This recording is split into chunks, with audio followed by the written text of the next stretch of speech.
चित्रपट हे प्रबोधनाचं प्रभावी माध्यम असतं आणि या माध्यमातून जर इतिहासाचं दर्शन होत असेल तर ती खरोखरच एक उल्लेखनीय बाब आहे।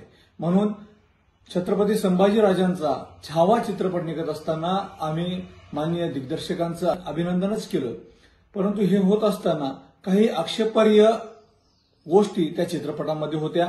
इतिहासाची मोडतोड केलेली होती, इतिहासाचं विकृतीकरण केलेलं होतं।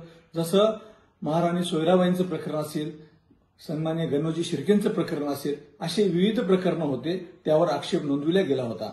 त्यावर अनेक लोकांनी आपल्या प्रतिक्रिया दिल्या होत्या। तशीच संभाजी ब्रिगेडने सुद्धा सांगितलं होतं की इतिहासाची मोडतोड, इतिहासाचं विकृतीकरण संभाजी ब्रिगेडला कधीच सहन होणार नाही।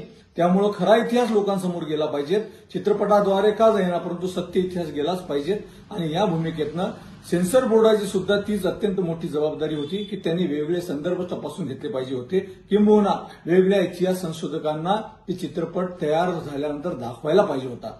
आम्ही वेळोवेळी त्यांना नावं सुचवली होती की डॉक्टर जयसिंगराव पवार असतील, इंद्रजित सावंत असतील, अशोक राणा सर असतील, चंद्रशेखर शिखरे असतील, गंगाधर बनबरे असतील, महामद देशमुख सर असतील, पुरुषोत्तम खेडेकर साहेब असतील, असे अनेक लोक आहेत की जे इतिहासावर अभ्यास करतात, सत्य इतिहासाचं दर्शन लोकांना घडवतात आणि मग सत्य इतिहास जर समाजासमोर आणायचा असेल तर या इतिहासकारांना ते दाखवलं पाहिजे होतं। परंतु चुकीचा इतिहास समाजाच्या आणि सर्व इतिहासप्रेमीच्या माथी मारण्याचं काम जर हे चित्रपट करत असेल तर संभाजी ब्रिगेडला याला तीव्र विरोध आहे। आणि आज या अनुषंगाने मी सांगू इच्छितो की OTT प्लॅटफॉर्मवर हा चित्रपट जर जाऊ द्यायचा असेल, आपल्याला दाखवायचा असेल, हे दाखवलाच पाहिजे, परंतु हा सत्य इतिहास दाखवला पाहिजे।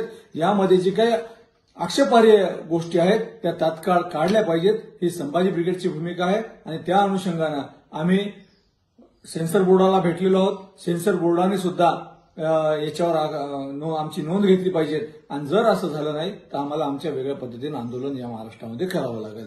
जय जिजाऊ, जय शिवराय, धन्यवाद।